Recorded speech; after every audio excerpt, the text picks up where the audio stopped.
welcome to Money and You. This is an initiative of the Financial Services Council that aims to grow your financial confidence and well-being. Now, our guest today needs no introduction, but I'm going to give her one anyway. Frances Cook is currently the investments editor at BusinessDesk in New Zealand. She's the author of 2 books, I believe, both of which I have in my bookshelf at home, and is the host of the popular Cooking the Books podcast. And she also has an Instagram and a TikTok account where she answers questions and gives her tips on everything from KiwiSaver and investing to the cost of living crisis and how to ask for a pay rise. The list goes on. And I believe she's also now qualified as a financial advisor. Now, we're not going to be giving financial advice in this episode, full disclaimer, but I am going to talk to Frances today about how to grow kids who are financially capable and confident, as she's now also a mum. So, Frances, it feels very strange to have you in the hot seat for once. I'm usually listening to you through my headphones or watching you on my computer screen, but it's such an honour to have you on the show. So, welcome. Thank you so much for having me. What a lovely introduction. Now, I guess my first question for you is how is life? I know the last couple of years have been quite turbulent for everybody, but, you've also, your Cooking the Books podcast is back. You've got an addition to your family, you've changed jobs. There's a lot of change that's gone on. So how are you feeling? Yeah, there's been a lot. A lot happened. I don't necessarily recommend changing jobs and writing a book while on maternity leave to other women out there. Just take your maternity leave. It's much better that way. It's been a lot happening in terms of I've been very lucky. Like, I don't want to complain about any of it because I have been very lucky to get some good career success shoehorned in and some good personal success. So I think thank you very much to the universe. No need to balance it out by taking any of that away. I'll just be very grateful for what I have for now. Well, that's great to hear. Now, my first question for you around growing financially resilient kids is, who taught you about money when you were growing up, and what financial lessons did they pass on to you, if any? Well, I think the biggest influence is usually always our parents, right? And we didn't necessarily talk about investing or anything like that in our household. I think I was quite late to a lot of those conversations. But certainly a big lesson that I always got from my parents was the need to be reliant on yourself, to make sure that other people weren't taking your power away financially. And through that, I've had a job since I was 14. I've always really had that emphasis on you should be able to earn your own money. You should be able to look after yourself. You shouldn't be reliant on anyone to do that for you. And that is a massive lesson that has really served me well in terms of, you can learn how to invest, you can learn all this other stuff, but everything starts with your job that you then will take money from to go invest or to build other things. Even if one day you become so financially independent that you don't need to work anymore, which is a goal for a lot of people, you're still going to have started off by going to work. So I'm very grateful for that lesson and for them emphasizing that need for resilience and independence. And you can go out there and get a good job and argue for a pay rise. It's a mindset that I'm really grateful for. That's really interesting, because I think a lot of us have this perception that, teaching our kids, or future kids in my case, about money, it's all about teaching them the ins and outs and the nitty gritty of how to save, how to budget. But like you say, a lot of it's just down to mindset and building those skills of resilience and self-reliance that you talked about. Yeah, exactly. And I think often the nitty-gritty ins and outs, they're relatively simple, and you can come to them at any point in your life really and learn them quite quickly. I think what often holds people back more is this idea of that's not for me, or that's not for people like me, and that definitely held me back from shares investing for a long time. I didn't see that as something that was for people like me. That was for other people, rich people, dudes in suits. And that definitely held me back. But in terms of getting that idea of I can make money, I can be independent, I can be reliant on myself, having that idea already firmly in my head was what helped me then be ready to go and look into shares investing and educate myself on financial independence, because actually when I was ready to hit those topics, I already had a mindset that was very compatible with them.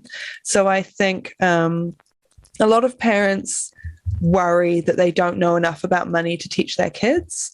And I would say, you don't need to know everything by any stretch. What you can do is teach your kids to be open-minded, to be ready to learn, and to be ready to put themselves out there and have that growth mindset. I think that is often a hugely valuable thing you can give them. Then when they're ready, they can go out there and find all these amazing resources by themselves. That actually leads really nicely into one of the other questions that I had for you, which is about, how do we set our kids up for the future when we feel like we haven't even sorted our own finances out? Where does someone start? If you're a parent out there and you're feeling like, I'm so bad, I'm hopeless with money, how can I possibly teach my kids? Like, where do you go to start? Yeah, and I think a lot of us feel hopeless with money just because life is hard. It is hard to make the incomings and outgoings balance. It is hard to balance all the different priorities that we have coming at us on a day-to-day basis. So I think, first of all, give yourself some grace. And then, feel free to educate yourself and bring your kids along with you, to read a couple of books and talk to your kid about what you've learned in it. And I think a gift that you can give them there is just being ready to have that conversation about money and teach your kids that they can talk openly about money without already having to be an expert. I think that is one of the things that contributes to a lot of people not feeling comfortable talking about money, is they feel like they have to already be an expert if they're going to say anything about it at all. And imagine that in any other area of our lives. Most of us aren't an expert in our jobs, but we're pretty darn good at it. So of course you can talk about that. Or we might not be an expert at everything to do with computers, but most of us still use one every day, and we get by with sort of 70% knowledge, and the rest of the time we're calling IT and being like, I did a dumb thing, help. And so you can approach money the same way, with that growth mindset of, I use money every day. I'm obviously not totally useless with it. There is more I could learn. And so talk to your kid about, the different decisions you're making and why you're making that decision. And, I don't quite know this yet, so I'm trying to learn about this. And depending on how old your kid is, you might talk to them about, I've been considering doing this. Have you ever heard of that? What would you do in my situation? You're not necessarily letting them run the household budget. That's probably not a great idea. But you're still talking to them about the decisions you're making and the why behind the decisions you're making. And you're encouraging them to openly talk about money, whether or not they're already an expert.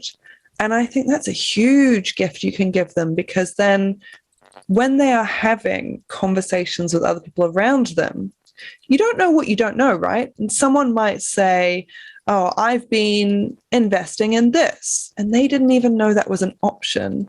And now they're going to go away and research it and look into it and decide if that's for them or not.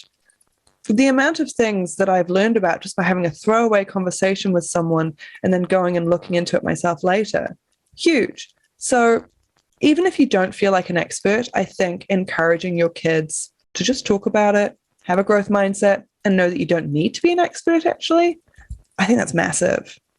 I really like that that advice, that whole including them in the conversation and taking them on the journey with you.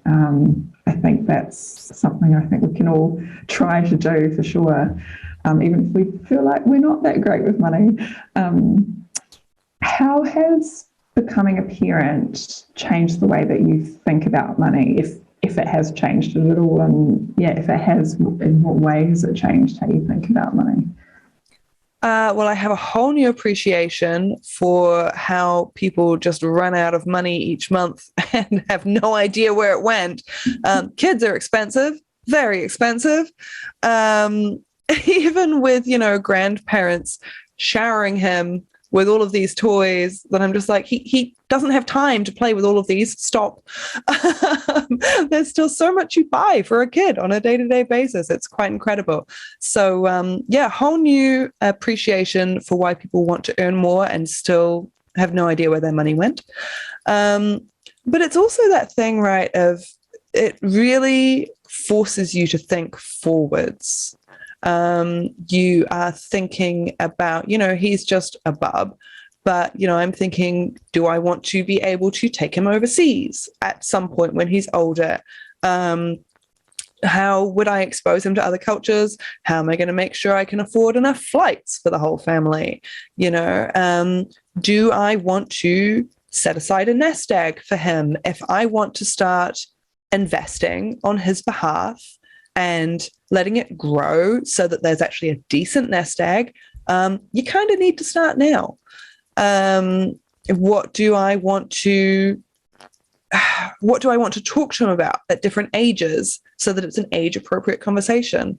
It really forces your thinking forwards. And I think that's something that we as humans struggle with a lot, is thinking forwards, and thinking appropriately about the future. Having a kid really focuses the mind on that. What do I want to be able to provide him for life experiences to set him up well? And how far ahead do I need to start thinking about it? Well, the sooner the better, really. The sooner you start thinking about it, the easier it is, $10 a week rather than having to put aside $50 a week at the very last minute, So yeah, it has focused the thinking quite a bit, but in a good way. I think as long as you can take the pressure off yourself and say, I'm going to do the best I can, and then things are going to land where they land, is what I try to aim for, because it's also very easy to put a lot of pressure on yourself when it's your kid and you want the best for them. Yeah, sometimes the chips are just going to fall where they fall. Yeah. Well, it seems like, your parents set you up with a whole lot of really, really solid skills that have helped you navigate some of this stuff and get to where you are today. So would you say you'd like to pass some of that onto your kid as well? Like what are the key money lessons that you'd like to pass on to him?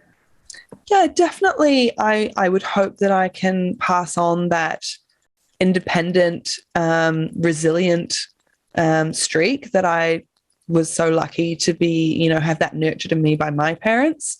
I would love to be able to get him started a little earlier on things like investing. To be fair to my parents, you look at things like Sharesies, Hatch, Invest Now, they didn't exist when I was a teenager. To be able to invest in the share market was difficult. You had to have a broker. It was often several hundred, if not $1,000 at a time that you had to commit. So the fact that we have these new online platforms now, where if he goes and gets a part-time after-school job, and then you can say, okay, cool, bud, what are your plans for that? What would you like to do? Would you like to go traveling in the future? Would you like to, I don't know if teenagers are even thinking about starting a business. Some are. But, if he's thinking about things like that, okay, how can we invest your money to achieve those goals for the future? And you can set up an account on one of these platforms and just say, $10 from every paycheck, buddy. Let's do it. And let's learn about the share market through doing. I would love to be able to pass along some of those more technical skills to him as well. And I think within that, though, is that teenagers are stubborn. So I think we'll see when we come to it how willing he is to talk about those things. But I'll certainly at least start the conversation, see how far we can get along it. And if he's open to it, then that would be great. We'll see. Now, my final question for you is, I guess, to do with the current situation that we find ourselves in at the moment. You know, times are just absolutely crazy with, you know, the increasing cost of living, inflation, the pandemic continues, all of this quite stressful stuff. But it's also during times like this that we can often learn the biggest lessons. And I mean, I know, you know, your kid's quite young, but for parents that perhaps have kids that are a little bit older, that are ready to have conversations, would you say now is a good opportunity to teach your children about things like markets go up and markets go down, invest for the long term, things like that? Yeah, I definitely think, you know, as much as you can, it's really good to include kids in an age-appropriate way with what is going on in your life. So you don't want to, I mean, kids often can take things quite to heart, right? So you don't want to be like, oh God, all of these bills, and I'm so stressed out by it, because they might panic a little bit because they don't necessarily have the life experience of, you've gone through this before and it'll happen again. But if you can say something like, oh, look, the supermarket bill is this much more because, you know, things are costing more. So how about, as we're going through the supermarket, you know, we need this many cans of beans. Go and have a look for me and see if you can find any on special, because that's what we need to do at this time. We're bargain hunting. And that's a really good way to include them and also empower them. They feel like they're helping. They are helping. And, you know, you can talk to them about things like, you know, this is our power bill. It's gone up by this much. So what we're going to be doing as a household is making sure that when we go to bed at night, all the heaters are switched off, because we are making sure that we save money. Before you go to bed, do you want to come round with me and make sure that we're flicking everything off at the wall? You know, little things like that. I think finding ways to talk to them about what's happening and what you're doing, how you're handling these things, and then also giving them a role, letting them feel included, letting them feel like they're taking action with you. I think that is not only giving them a gift of understanding how these things work, but also how to address them. Because when it's not so much that life is scary and awful, it's that challenges get thrown your way and then you deal with it. How are we going to deal with it? And then that's very empowering for them and not quite so freaky, I think.